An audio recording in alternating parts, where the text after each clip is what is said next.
Yeah, I'm not seeing. Okay, perfect. Hello. Hey. So, first to the audience, you have just seen the international premiere of Rob Schroeder's directorial debut, Ultrasound. I presume that you're still picking up various bits of brain matter from your living rooms. And we can't wait to hear from you in the Q&A. We'll start with a brief interview. We're lucky to have a whole core of the team's creatives here with us tonight. So please scream as loud as you can in your living rooms for director Rob Schroeder, writer Conor Stechschulte, actors Chelsea Lopez, Breeda Wool, and Bob Stephenson. Welcome, everyone. Thank you, Mitch. Apologies for the weirdness of this entire way of having to communicate. Hopefully we'll all be in person together soon to do real things in real spaces with real immediacy. But it is great to have you all here in some kind of ghostly virtual capacity. So thank you for joining us tonight. I guess the logical first place to begin would be to discuss the project's journey from graphic novel to screen. So Conor, Rob? I picked up Conor's first Generous Bosom graphic novel, which this is based on, at my local shop. And I was very intrigued, didn't know where it was going. And maybe a year later, the second one came out, and that's kind of when I reached out to him, kind of amazed and confused by what I had just read. And it really stuck with me, but I was, completely in the dark. And that's kind of when we got the ball rolling and we started talking about where the story was headed. And remarkably, he had the whole thing kind of mapped out. And that got us started on a script, which Conor wrote. Yeah, I was only about halfway through in terms of the number of books, and a little less than halfway, as it turned out, the number of pages drawn. So it was sort of like I kind of wrote the script ahead of myself with the graphic novel, and have just recently finished. That's an amazing luxury to have in a certain way. Yeah, absolutely. So part of the screenplay was dictated by pre-existing material from your graphic novel, and then the last bits of your graphic novel were basically dictated by pre-existing material from your script. Exactly. Yeah, it was sort of like a relay race or something. Were you involved with some of the shot listing choices, some of the blocking choices with Rob? I was there on set for almost all of the stuff that happened in the facility. So I was there if anybody had a question or anything like that. And there was, I guess there were the books to refer to. Right, that would be a natural. There was one really weird thing that happened on day one. Right. When we first started, day one was at the hotel that Glenn and Cindy were at. And I sent Conor a photo on my phone of the shot that we had just gotten.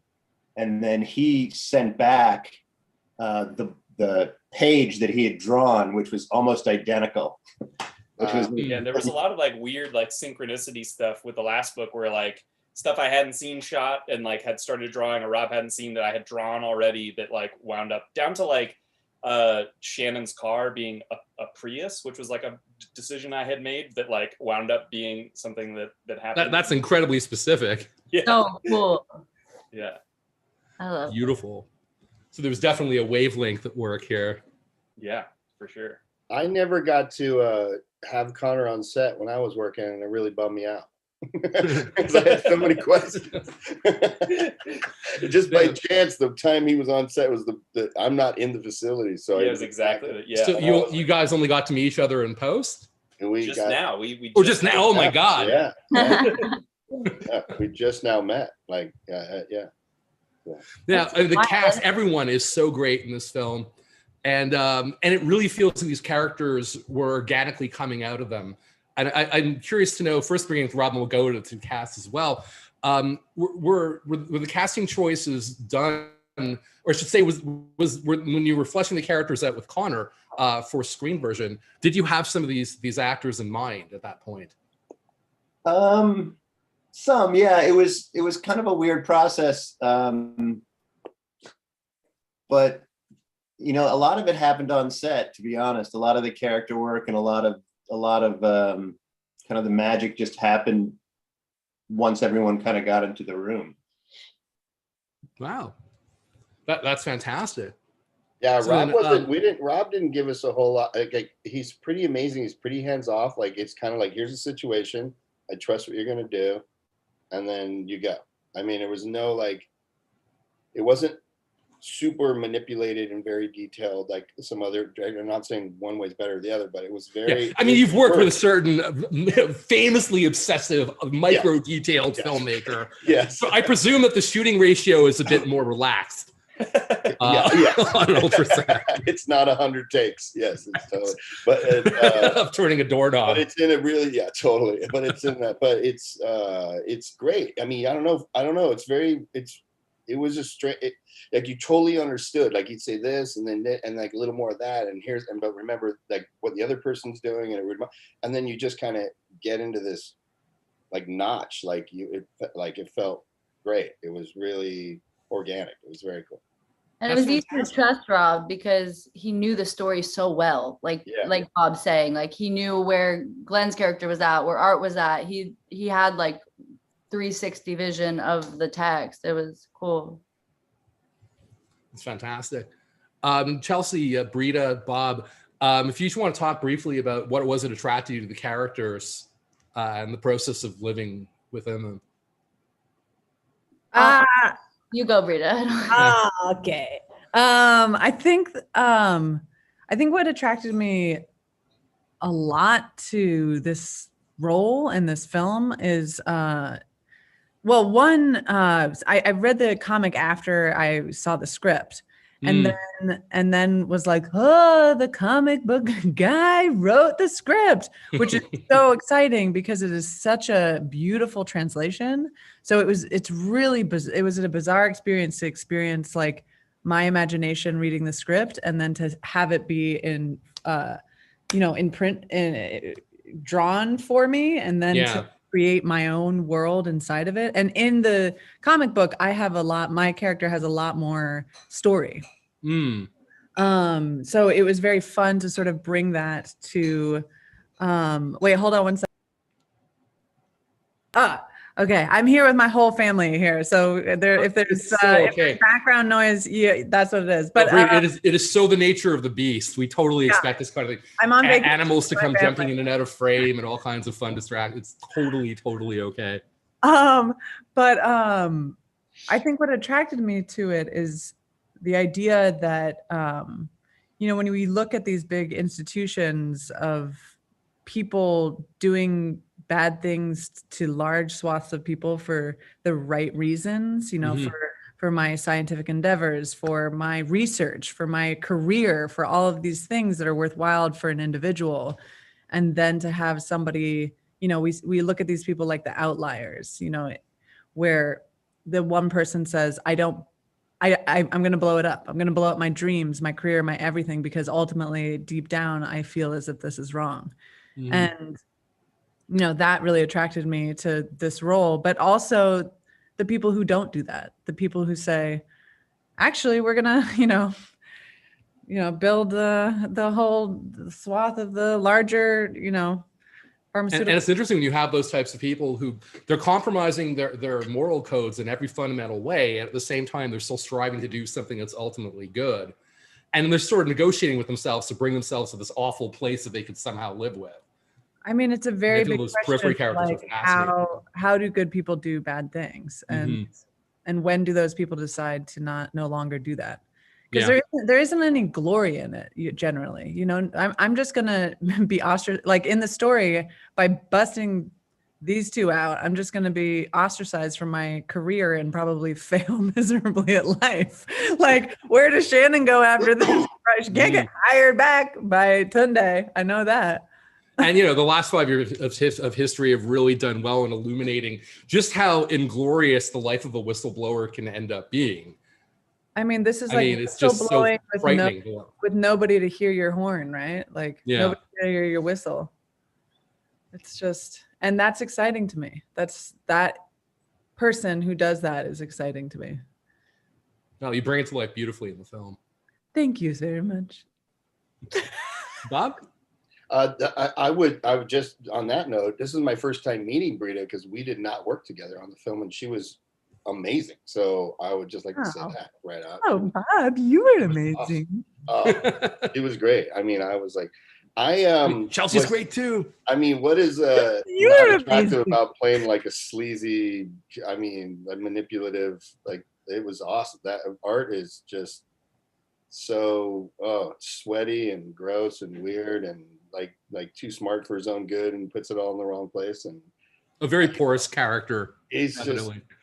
he's it's like I don't know. I just love the whole thing. I read it. I was like, this is great. If something's based on work, I like to read the script first, because it's most of the time if you read the book and you try to go to the script, it just doesn't work. So it's like, I mean, a lot of the times they don't work. So I like to read the script, and if I like the script, then I'm like, okay, cool. Because the audience is mostly just watching the film, right? So I just try to read. If it's a good script, I'm in, and then I'll go back and look at the material, which I did, which I love. But so many times the adaptation is very difficult. But Conor did a great job. I mean, to put all that into what we did was pretty incredible, and especially for the author to do it, because so many times the author is like married to these different things and tries to make it, put too much in one thing, and you don't, it's like little pieces of like a lot, but it was great. And so, yeah, that's, I loved it. I loved the script. I was in. Okay. Now, Rob, the film is really almost a masterclass in misdirection. And it's handled so cleverly in terms of the way the characters' perceptions of reality are gradually modulated and destabilized, but done in a way that somehow never pushes the audience out. It's always so hyper engaging. And the use of hard cuts and modulated performance styles as the story broadens out is very particular. I'm just curious to know how you develop that approach.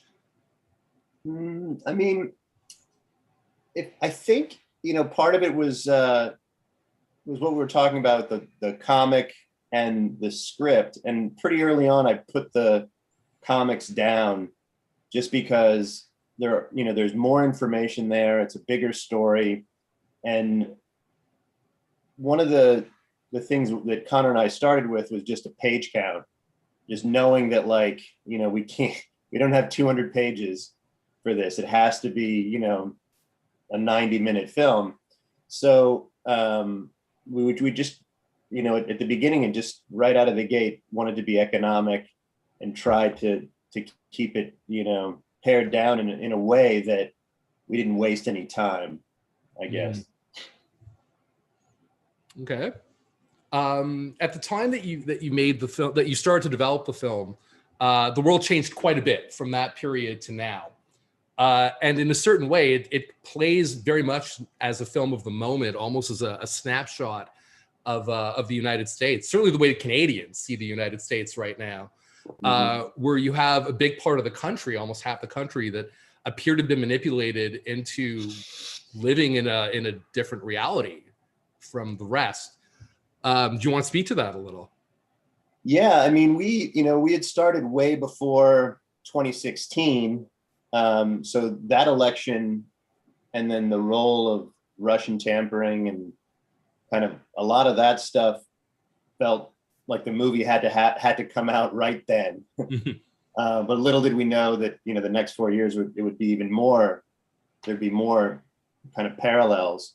So because it took a long time to get the film made and a long time to kind of develop everything, I just personally just kept hoping that the relevance would remain and that it would feel current. I could never have imagined that the parallels would persist as long as they have, and here we are. No doubt. I mean, I'm almost terrified to imagine how much more pertinent it might be in a year from now. The way things are going. For real. Wasn't the Sorry, watch that I'm wearing? Wasn't it Russian watch? Wasn't like a Russian? Yeah, you do have a Russian watch with Cyrillic writing. But the way it speaks to gaslighting, particularly to the way that certain people have been pushed to a point where they actually have become comfortable with the idea of not trusting their memories of their own experiences. You know, they've been told again and again to not believe what their eyes and ears are telling them, fake news and everything else. Mm-hmm. I mean, that is just unbelievably chilling to see in the film, just the way that it plays out so beautifully. Yeah, that's something, you know, Conor can speak to as well. But Sure. In the book, that was one of the most attractive features. It felt, you know, at the time, like a potential scary future. Yeah. And then became a, you know, scary reality, I think, a lot of it. Yeah. It's like a time compressed Michael Crichton type of an experience for both of you, I guess, in that sense. It didn't take 10 years to become reality, or 20. It took less than 10 minutes.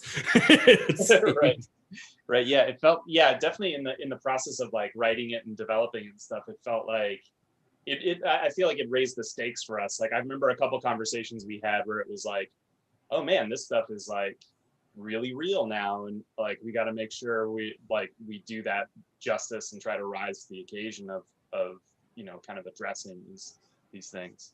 Mm-hmm. Conor and Rob, how did you find the balance between the way the viewers are always asked to question what they're seeing, in the sense of is it fantasy, is it reality, or is it possibly a misremembered aspect of reality?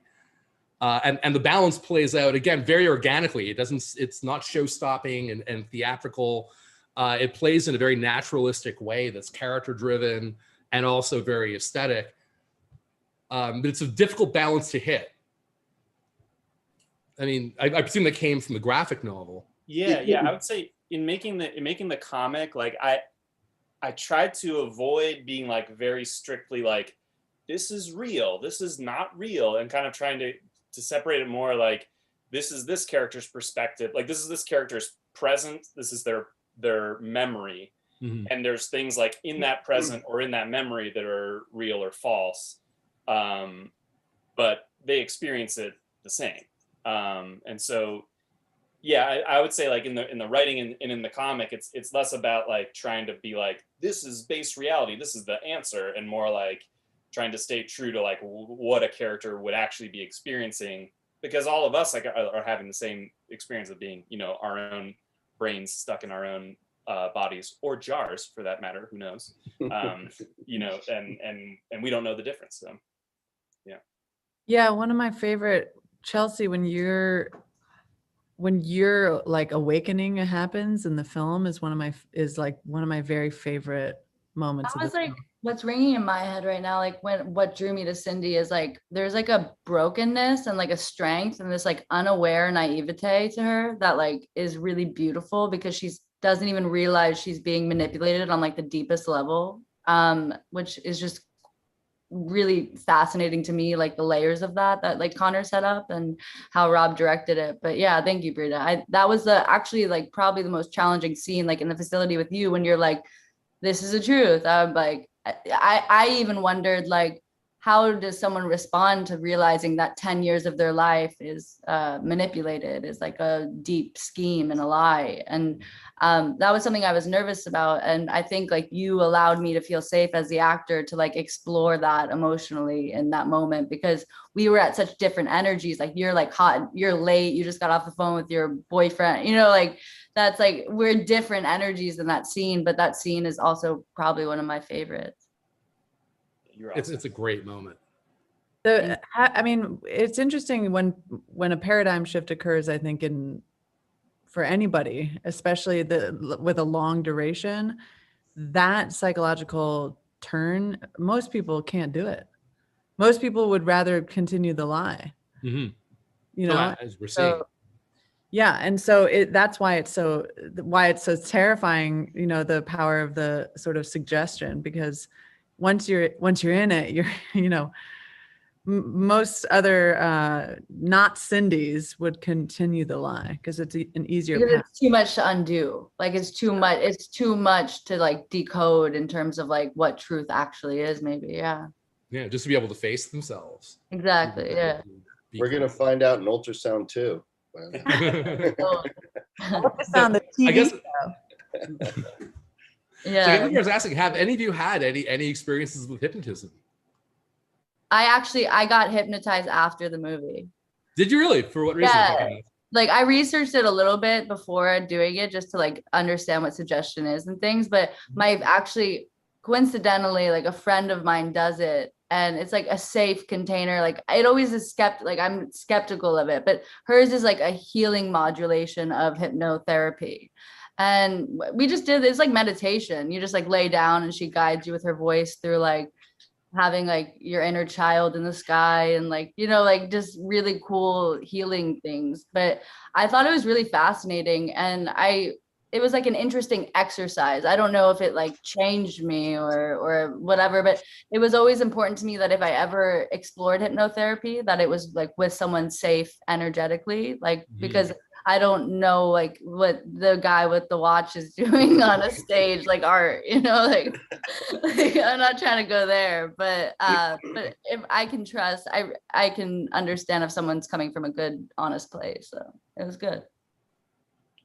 Yeah, I saw like a stage hypnotism show when I was in high school. That's kind of similar to some of the ones in the movie that I found it really disturbing, where it was like seeing like friends of mine like behaving ways that I'd not seen before, and and like the effects lasting afterwards, and yeah, it was. The idea of people just trusting a complete stranger with that level of really intimate violation, or at least potential intimate violation. For sure, yeah. Yeah, in that case, it's like literally you and then teachers like promoting that is crazy. Like come on, kids, get on stage, let someone hypnotize you. Like what? Just complete rando. You have no idea what their values are, what their history is. Yeah, what's that? Exactly. It's mind blowing. Truly. Just kidding. So I should mention the use of sound is so core to this film, both in terms of story and atmospheric texture. Rob, do you want to speak a bit to the film's use of sound design and score as well? The electronic score is beautiful. Thank you. Yeah, Zach Engel made the score, and Bob Burrito did the sound design, and our post was kind of all over the place. Everyone was in different cities, and there was just a really good coordination between the two of them. And watching the film, sometimes I'm not even sure who did what, because they kind of passed it back and forth so well. But going into it, we had very specific designs for what the tones and sounds were going to be and how they would be different. And then there is a lot of score, and one of the kind of the guidelines right away was that if we're making a film called ULTRASOUND, we might as well lean into it and have a very complete sound design and score, and we just kind of went for it. And auditory cues are so central to the story itself that some of that came out of the edit process too. Interesting. Yeah, and I should stress to the audience, this was all pandemic post, right? Yeah, we finished shooting hours before the shutdown in March of 2020. In the edit, I think some of it came out too, but it all came from sort of going into it with this idea of exploring the auditory storytelling that we could do with this, and everyone kind of figured it out and got it, I think. You did have some reference sound, Rob, right? Like for Breeda and I for the reversal frequency, because or did we imagine that? I forget. You mean it could be a planted memory in the headphones? Yeah, in the headphones. Like, but didn't we have a tone that you were like, it'll be kind of like this, or like a reference? I played stuff, but maybe on set the actual like devices weren't making. No. I know that. Yeah. Cool. Yeah. I'm just curious. But there were Did you play any score on set though, or any electronic sounds just to get people into a certain rhythm, a certain groove of performance? No, not so much. I mean, Zach and I listened to a lot of music, and we kind of had a lot of influences, and some electronic, but not everything. And then in the edit, we also tried playing some things, but all of that kind of happened in post. Okay. Well, it's tremendous work. Thank you. Yeah, those guys really know what they're doing. These guys. So on the note, let's open to some questions from the audience. All You, right. dear audience, you can hit, there's like a Q&A button or a chat button. You can communicate with us through that. I know it's not the most naturalistic thing to do, but let's do it. So I see there's already 3 questions, all from Terry. So this is for the panel. Haven't read the graphic novel, but we'll try to read it after loving this movie. The question is, how much difference is there in the graphic novel and the film? So I'll let you answer that, and then I'll go to the next 2. Will you say it again? Sorry, you broke. Oh, I'm sorry. Yeah. Okay. So this is for the panel. I haven't read the graphic novel, but we'll try to read it after loving this movie. My question is, how much difference is there between the graphic novel and the film and the movie? Cool, thank you. There's just a lot more of it in the graphic novel. There's a couple other like there's a couple like small zigs and zags that are like fully different, but for the most part, it's just sort of like, as best we could, the same story, just compressed, essentially. But I mean, yeah, I would say, I don't know, maybe Rob has a better perspective on it. I feel like I get so confused with the different versions where I'm like, what thing is in what? No, I see. I kind of see it the same way, and you know, I put down the graphic novels, I think, pretty early on in the process, just because I wanted to be sure that I wasn't thinking something was in the script that wasn't, particularly like a clue or, you know, a crutch that, you know, may not actually be there. So there's a lot more, you know, there's more to enjoy. Right? Okay, yeah, Breeda had mentioned that there was a lot more backstory to her character specifically. And... there's more flashbacks. That's a big difference, I guess. There's like a lot of flashbacks with Cindy and Shannon in particular, like to their childhood or like teenhood. And it just reads different, like, because it's so visual, and Conor's such a savant at like drawing and like creating environments through text that like it's just read it, you'll love it if you like the movie. Like it's there's layers to like the movie, and also the movie, watch it a few times because it's different every time, but same with the graphic novels, like there's a lot to delve into if this is a world that you're interested in. Yeah, that's definitely the comic and the movie. I feel like are very there's nothing really, it's very unique. It's hard, I've said this before, it's hard to make something that feels really different. And this felt, when I read it, to be really different, which is exciting, you know, very exciting. Yeah, I was just gonna say, like you were developing the books for the novel first, Conor, right? So like the script was your first time writing a script, but the novel is like there's different like series of them, which is also like I want you to write another script, but I'll be quiet. Yeah, I will. Yeah, I think we all do. Yeah. I mean, that was another thing that's maybe different too, is like it's broken into 4 books. So each of the books kind of have their own kind of arc as well. So that's sort of a different rhythm to. So wait, so each of the 4 have entirely different visual aesthetics? They're drawn very differently? No, I mean. Okay, I thought that's what you meant. Oh, yeah, arc, you said arc. You know, I tried to make each one like a good read. So, you know, they each kind story of. Arc. No, it was my computer speed. You said arc, and I thought you said art. I thought you said completely different art, and I was like, what? That's an amazingly different approach. Okay, arc makes perfect sense. Yes. They wind up being, the art winds up being a little different because it took me 9 years to finish the thing. Right, you're just progressing as a visualist now, yeah. Excellent. And I should ask, Generous Bosom, where does the title come from? That one was, it's hard to, you know, it was sort of like, especially starting with kind of like the premise. The first book is kind of just the incident at the house on the rainy night, you know, and with that being a kind of like, at least at its at the outset, you know, like it sort of is almost like a penthouse letters kind of thing. Like I got a flat tire, and then I ended up at this guy's house, and so it was sort of meant to be a kind of bait and switch on that kind of like sleazy sensationalism kind of thing. But then I like the sort of like double meaning of it, that it can also mean some, you know, like someone's generous bosom can be talking about something physically, or something like, you know, generosity or like love or forgiveness or these other ideas. So it was sort of like, I want to start in this place and get to these other ideas. And so that was kind of why I chose that story. Like, we'll start with this kind of like, yeah, this premise, and then we'll try to get to this other territory. Okay.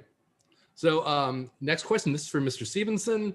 Your character is the most intriguing in this movie because it shifts so much personality that you don't know if he's a pawn or culprit of it. My question is, were you directed or given creative green card for your character? I mean, that was vaguely answered at the start. I'm just saying too. It's like 100% me, nobody else. That's it.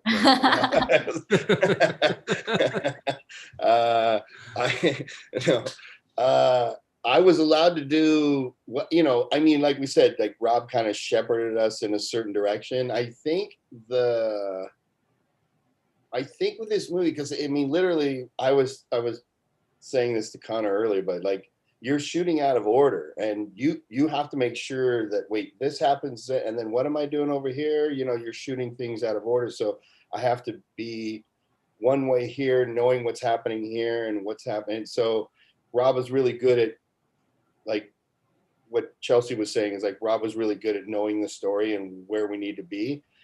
And it seemed to work better when I didn't try to do anything. I just kind of was like in that moment, in that scene, and not thinking about anything else that was going on, like where it was going or what was going to happen.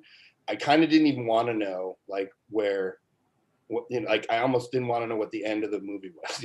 It's better because then you feel like you're faking it. So I just kind of was trying to just be in that moment, nervous or not nervous, or or like scared or whatever it was.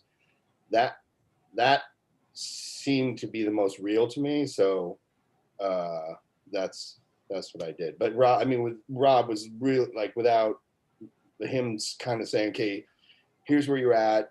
This is going to happen, like in the next scene, but then it was really good at shepherding us through it, and so that's my answer. Bob, I'm so grateful to work with you. You're such a pro. That was well said. Yeah. You're amazing. Thank you. Thank you. Chelsea's great. I was saying earlier, we were talking about Chelsea and I were like trailer mates. We had trailers next to each other, and we would just hang out all the time and super fun. Have smoke breaks and exactly as actors do. Yeah, I know. There's a lot of downtime on set. It causes for a lot of chats. Hours of chatting. Beautiful. So Eris has a question that this is actually a very good one. I felt the film made reference or homage to Kiyoshi Kurosawa's Cure, which is a very good point. I've not seen Cure in about 15 years, but yes, that's a really astute point. What would you say your influences were? I guess this would be for Rob and for Conor. And do you like Kiyoshi Kurosawa? I've not seen praise right there. I wrote it down though. I'll watch it straight away. Oh, Cure is a masterpiece. Do see it. You'd love it, I think. Yeah. I did see it many years ago. So maybe it was in there somewhere. At least subconsciously. But for some reason, like Manchurian Candidate is like the classic kind of political hypnosis film. And I think that's an amazing piece of work. So that was kind of always around. And, I do love cinema, and I've seen so many films, but pretty early on, I feel like it kind of became its own thing. It had its own kind of needs. It fits into a very specific subgenre of storytelling, I think, but it's very much its own personality. I mean, it's a huge standalone type of a film. There's no other film with this atmosphere and this personality that I can think of. Thanks. Yeah, that came out of the script and the story. I don't know if, Conor, if you had watched a lot of, films like this or read books that kind of influenced you more. But for me, it was, Manchurian Candidate was one that was just so well done, and that era of Frankenheimer was just untouchable. Yeah, it's such cool stuff. Seconds, and it's I was, at least initially, one of the early like big influences was Kobo Abe's book Secret Rendezvous, which is like this book that takes place in a like a vast sprawling hospital where everybody's under surveillance.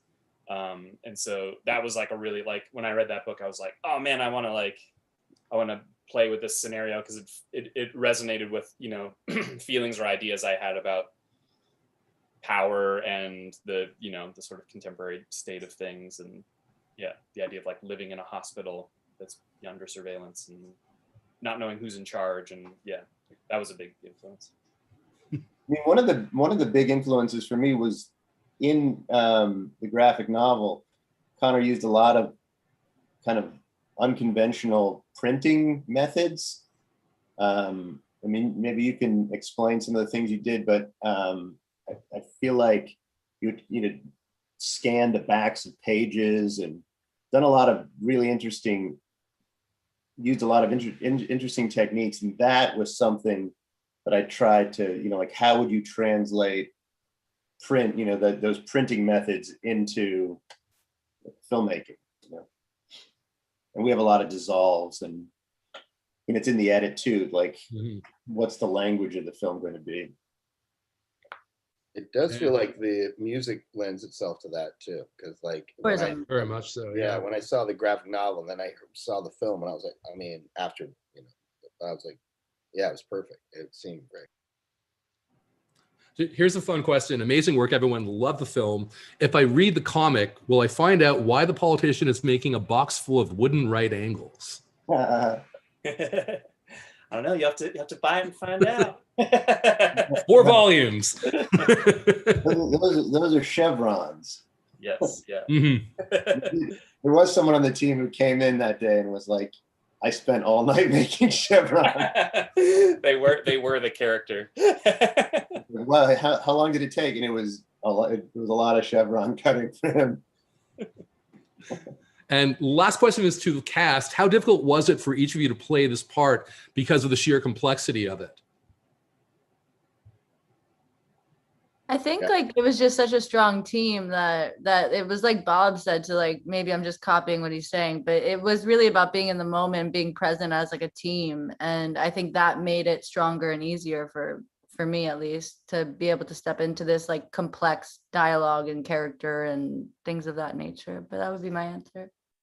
Yeah, I can't there was like 3 different days where I'm like, okay, great. So I'm doing this and then that happens. And Rob goes, no, that doesn't happen. It goes this way. I'm like, oh God, I thought I had it. Yeah, it's so twisty. Yeah, it keeps like spinning inside it. So I'm like, oh, okay. Well, I don't need to know that. So let me just focus on this right here. So yeah. Yeah, sometimes maybe like when you deal with complex language or scripts or this or that, like it's, as the actor, you have to simplify it to a way that you understand where you're at emotionally, you know, where like what you, this great actor, Michael Gandolfini, always does this. And I keep saying this in interviews, but it's true. I started doing it as like, what do I see? What do I taste? What do I hear? What do I feel? And like, that's it. Like so you do all the prep and the work, and then you just tune into your senses and you go with it. And I think that's like kind of my vibe when something that's super evident in Are We Not Cats too. That's very, very evident in Are We Not Cats as well, in terms of performance approach. Oh, the sensorial approach. Yeah. Wait, what were you saying, that Bob? What'd you say? I said that's a beautiful thing. I love what you just said, because it's so true. I mean, it's literally like with something. I know his dad. His dad was James Gandolfini, but yeah, he's an amazing young actor, and we went to class together, and that was always stuck with me. It was just like, because it's kind of what you were saying. It's just like, be present, you know, and know your shit. Yeah, you have to be in that scene right at that time. Like I can't think about the script. And when you're with a good actor like Vincent, you can be there with each other, you know. Yeah. And trust that he knows his shit. Yeah. One thing that was very helpful. Go ahead, Rob. Oh, just we had an amazing script supervisor, Catherine. Oh my God, that must have been a party.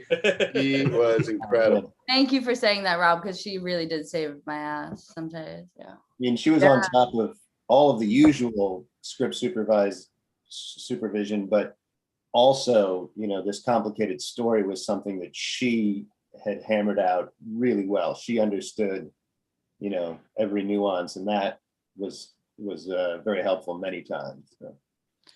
I start this movie I'm in this movie, my first thing I say is like, you are going to do okay at work today. You are going to say everything you need to say correctly. So I like start out the movie with like a little like pep talk to myself. And I was like, fabulous. That's fantastic. But it was very complicated, but you know, I mean, we're playing make-believe, you know, this movie is playing with reality inside of reality, and that's part of our job anyway. So it was very sort of lended itself to I was like, well, this is what we're doing. We're just mapping out a new reality, and it's splitting it off into different splinters. But yeah, that's it. That's pretty much it. Okay. And, you know, to close, Rob, how on earth are you going to trailer this movie? I mean, I hope whoever buys it will give you, you know, proper, some aspect of oversight in controlling what's revealed, how it's revealed, because this film could be blown with the most indelicate trailer approach, i.e. the most conventional trailer approach. I don't know how you'll be able to do this. You quotes with still images, like 70s style. Yeah, it's a tricky one. We started a while ago. We started on a trailer. I have a lot of friends who work in movie marketing, and somebody started a cut. And it's looking really good, and then we just put it down, and just wanted to wait and see, you know, how things develop. But that's going to be a tricky thing, I think, getting that right and not, you know, blowing the gag or. Yeah, I mean, anything beyond 10 minutes into the film becomes a spoiler reveal in a certain way. Yeah. I mean, just lines out of context can play images completely out of context. Yeah. It can't be a linear trailer or it'll just destroy the film. Yeah, and I don't want it to be, you know, too abstract and confusing, but right. You know, yeah, it's a tricky one. And I'm sure you could nail it. It's just the company that takes the film on has to give you some supervising position.